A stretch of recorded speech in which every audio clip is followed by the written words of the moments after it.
अतिशय महत्त्वाचा आणि ऐतिहासिक असा एक दिवस आहे। या दिवसासाठी आपण सगळेजण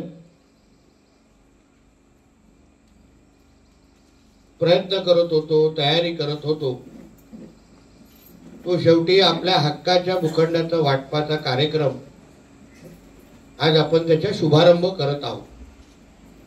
माझ्या अगोदरच्या सगळ्याच मान्यवरांनी आपल्याला एकत्रित ह्या प्रकल्पाचा इथपर्यंत प्रवास आणि त्याच्यामध्ये आपण सगळ्या जणांनी, मग व्यासपीठावर असो, खालती असो, सगळ्या जणांनी किंवा काही जण पोचवू शकले नाही, ते रस्त्यात असतील किंवा माझं ऐकत असतील, त्या प्रत्येकाने ज्या ज्या पद्धतीने आपल्या ह्या दिवसासाठी योगदान दिलंय, आम्हाला साथ दिली आहे, सहकार्य दिलंय, त्या सगळ्या जणांचं सर्वात प्रथम मी मनापासून धन्यवाद देतो आणि तुमचं अभिनंदनही करतो। आजचा दिवस आम्ही सगळेजण आज इथे उपस्थित असलो तरी या प्रकल्पाची सुरुवात, या प्रकल्पाला ज्या पद्धतीने खऱ्या अर्थाने कोणी गती दिली असेल, खऱ्या अर्थाने ह्या प्रकल्पाला कोणी आकार दिला असेल आणि आजच्या दिवसाचं श्रेय खऱ्या अर्थाने आपल्याला कोणाला द्यायचं असेल तर ते आपण या भागाचे खासदार आणि राज्याचे माजी मुख्यमंत्री, आमचे नेते सन्मान्य नारायण राणे साहेबांना दिलं पाहिजे। कारण का साहेबांनी जी काही दिशा आम्हाला सगळ्यांना दाखवली, जे काय एकंदरीत ह्या प्रकल्पाची सुरुवात आणि एवढं वर्षापासून कुठल्याही परिस्थितीमध्ये हा प्रकल्प पुढे गेला पाहिजे, कुठल्याही पद्धतीने हा प्रकल्पाच्या माध्यमातून ज्यांनी या प्रकल्पासाठी आपल्या जमिनी दिल्या आहेत त्यांना खऱ्या अर्थाने मदत मिळाली पाहिजे, योग्य मोबदला मिळाला पाहिजे, योग्य भूखंड भेटला पाहिजे। त्या सगळ्यासाठी सन्मान्य राणे साहेबांनी सुरुवात केली आणि त्याच मार्गावर मी असो, संदेशजी असो आणि असंख्य आमच्यासारख्या कार्यकर्त्यांनी चालण्याचं काम केलेलं आहे। या दिवसाच्या पर्यंत मी खरं म्हटलं तर आपल्या सगळ्या जणांचं अभिनंदन का केलं? विविध मंडळं आहेत, विविध संघटना आहेत, ज्यांनी प्रत्येकाने या प्रकल्पाला पुढे घेऊन जाण्याच्या दृष्टिकोनातून अतिशय सकारात्मक भूमिका आतापर्यंत ठेवलेली आहे। बघा, कुठलाही प्रकल्प होत असताना थोड्या इकडे तिकडे अडचणी येतातच आणि त्या आल्याच पाहिजे, आता प्रकल्प पूर्ण होण्याची मजाही येत नाही। आणि म्हणून सुरुवात आम्ही ज्या वेळी हळूहळू पुढे जात होतो, प्रत्येक संघटनेचे प्रतिनिधी असो, त्यांचे कोण काय मंडळाचे अध्यक्ष असो, तरी तेव्हा आपल्या लोकांसाठी व्यवस्थित पद्धतीने आमच्या समोर भूमिका मांडली आणि आपल्या सगळ्यांचा हक्क मिळवण्यासाठी आमच्याकडे योग्य पद्धतीने आमच्या समोर तुमची बाजू मांडली। म्हणून त्यांचेही मी मनापासून या निमित्ताने आभार मानेन। कारण का ह्या पद्धती सकारात्मक भूमिका, मानसिकता ठेवणं हे गरजेचं आहे।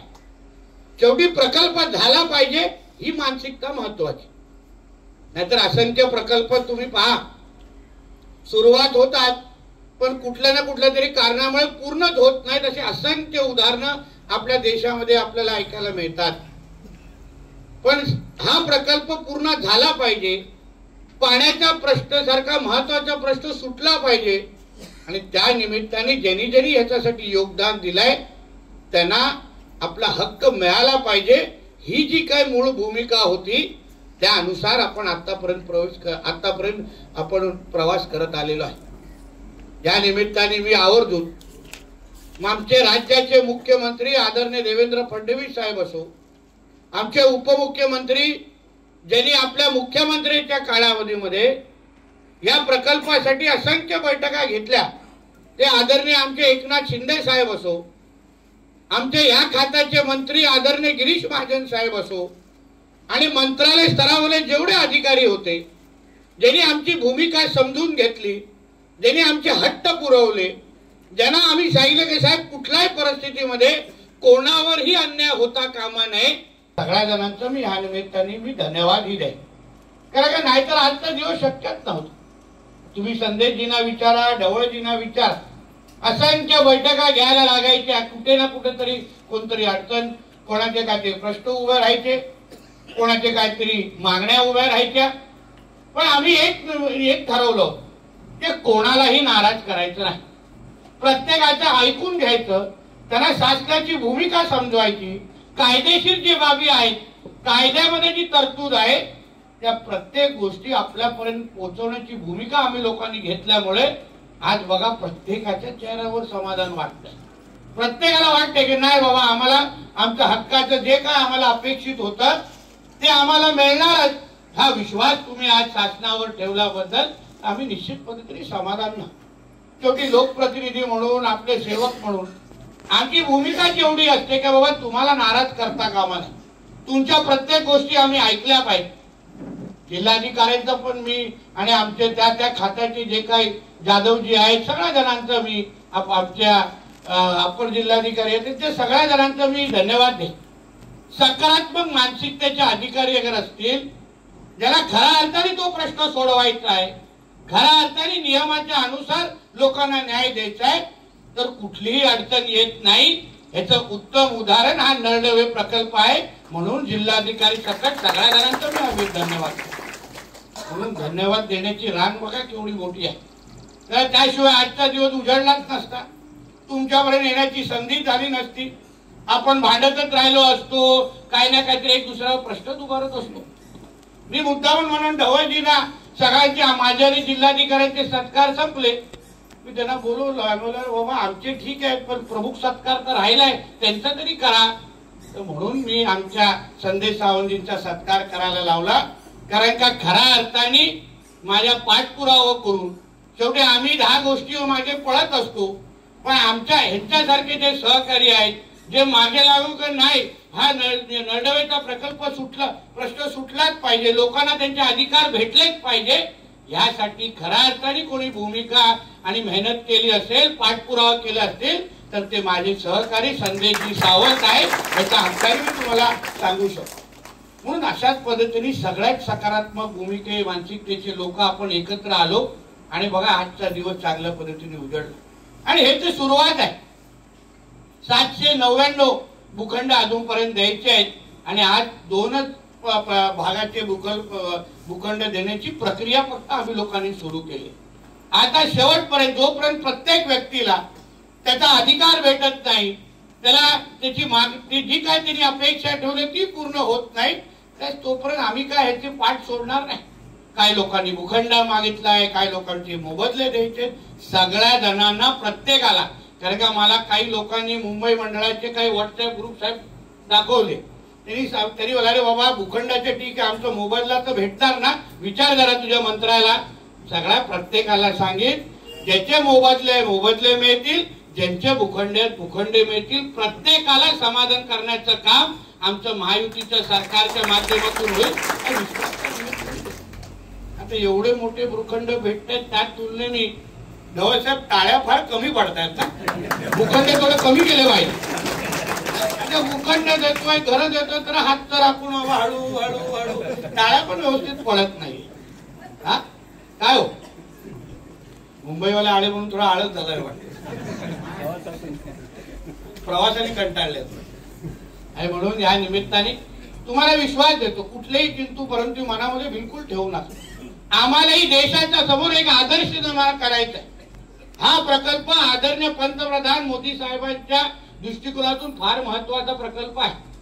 पाटीलजींना विचारा, त्यांच्या प्रधानमंत्री कार्यालयाच्या माध्यमातून नळडवे प्रकल्प असो किंवा अरुणा प्रकल्प असो, ह्या दोन्ही प्रकल्पाकडे च्या बाबतीमध्ये सातत्याने आमच्याकडून माहिती मागितली जाते, सातत्याने पाठपुरावा केला जातो.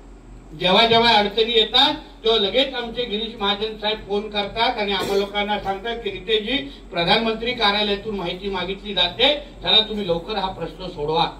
आणि म्हणून मी आपल्याला सांगतो कुठलाही मनात किंतु परंतु ठेवू नका. सकारात्मक पद्धतीने आज जशी आपण सुरुवात केलेली आहे बघा, गणेश चतुर्थीच्या 2 दिवसा अगोदरच आपण एवढी छान सुरुवात केली आहे. म्हणजे गणरायाचा आशीर्वाद आपल्याला असल्यामुळे आपल्याला कोणीही विघ्नामध्ये आणू शकत नाही, हाही विश्वास तुम्हाला या निमित्ताने मी देतो. म्हणून परत एकदा ज्या ज्या अधिकारी वर्ग आहेत सगळ्या जणांना प्रत्येकाने आपली आपली बाजू अतिशय चांगल्या पद्धतीने निभावली. एक असंख्य मंडळ आम्हाला आणि आमच्या संदेशजींना भेटायचे. आमचे मला वाटतं प्रदीप ढवळ रस्त्यात आहेत वाटतं.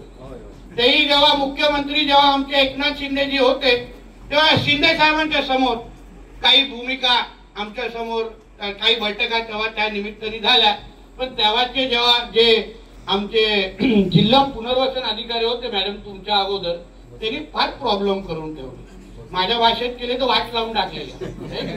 दोन भोसले नावाचे कोणतरी होते. आता मॅडम आल्या, मॅडमने थोडं जरा सुरळीत करायला प्रयत्न केला. ते भोसले असते तर आजचा दिवस दिसलाच नसता असं माझं म्हणणं आहे. बरोबर आहे ना? वाट लावण्याचं काम करत होतात, नाही तर त्यांच्या नावाने निषेधीची सभा घेण्याची पाळी आली असती आपल्याला.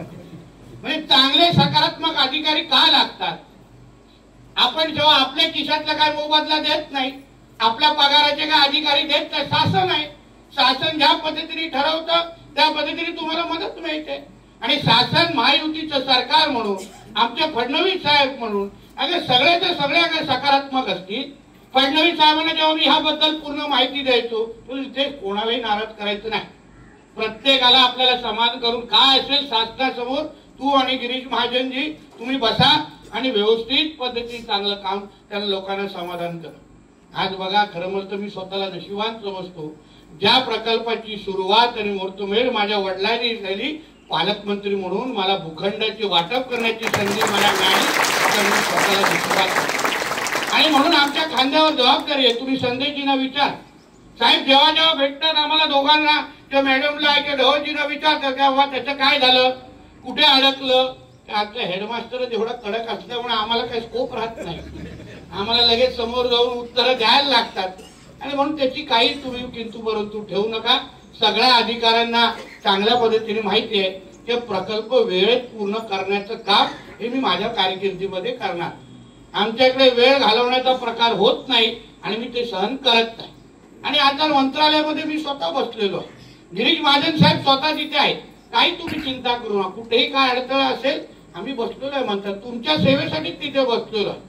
आज बघा, संदेशजीने आजचा दिवस निवडला. आज खरं म्हटलं तर मंत्रालयाचा दिवस आहे, सकाळी तिथे उपस्थित राहायचं असतं.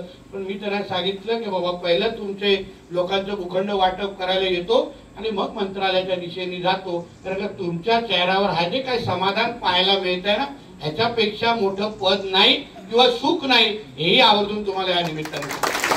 म्हणून परत एकदा या निमित्ताने आपल्या सगळ्या जणांचे आभार मान.